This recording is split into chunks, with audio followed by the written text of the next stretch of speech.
Hi అందరికీ స్వాగతం మా ఛానల్లోకి। ఈ రోజు మనం ఇంట్లో ఉన్న సింపుల్ దినుసులు ఉపయోగించి చేసుకునే 10 సులభమైన ఇంటి వైద్యం చిట్కాలు గురించి తెలుసుకుందాము।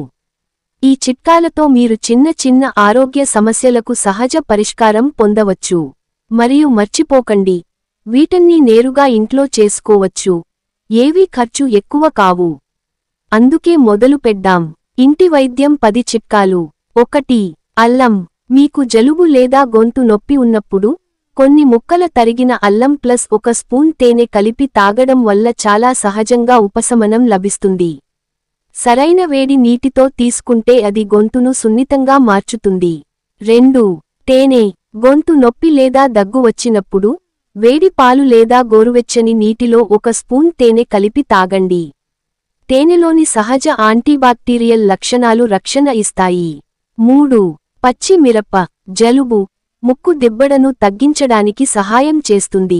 వంటల్లో చిన్న ముక్కలు వేసి తినడం ద్వారా రక్త ప్రసరణ మెరుగుపడుతుంది। 4. పసుపు। పసుపు యాంటీబాక్టీరియల్ లక్షణాలతో చర్మ సమస్యలకు సహజ చికిత్స ఇస్తుంది।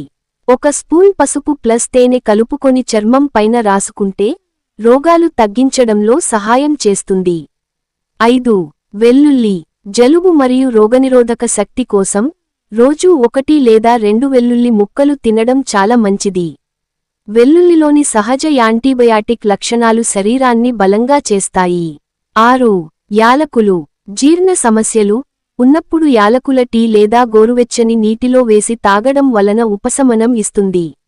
7. నిమ్మ। జలుబు తగ్గించడానికి, విటమిన్ సి అందించడానికి నిమ్మరసం ప్లస్ గోరువెచ్చని నీటిలో తేనె కలిపి తాగండి। ఇది రోగనిరోధక శక్తిని పెంచుతుంది। 8. కొబ్బరి నూనె। చర్మం, జుట్టు, ముఖానికి సహజ మాయిశ్చరైజర్।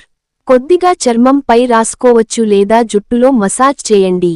9. పుదీనా। ముక్కు దిబ్బడ, తలనొప్పి, జీర్ణ సమస్యలకు బాగా ఉపయోగపడుతుంది। పుదీనా టీ లేదా తాజా ఆకులు రుచి కోసం లేదా రిఫ్రెష్ కోసం ఉపయోగించవచ్చు। 10. మెంతులు। రక్త చక్కెర, జీర్ణ సమస్యలు, చర్మం కోసం రాత్రి నీటిలో ఉంచిన మెంతి విత్తనాలు తీసుకోవడం లేదా పేస్ట్ చేసుకుని చర్మం పై రాసుకోవడం వలన సహజ పరిష్కారం। ఇవి మీ ఇంట్లోని సింపుల్ దినుసులతో చేసుకునే 10 సులభమైన ఇంటి వైద్యం చిట్కాలు। మీరు ఈ చిట్కాలను ట్రై చేసి ఫలితాలను కామెంట్స్లో చెప్పండి। వీడియోని లైక్, షేర్ చేసి మా ఛానల్ సబ్స్క్రైబ్ చేయడం మర్చిపోకండి। ధన్యవాదాలు। ఆరోగ్యంగా ఉండండి।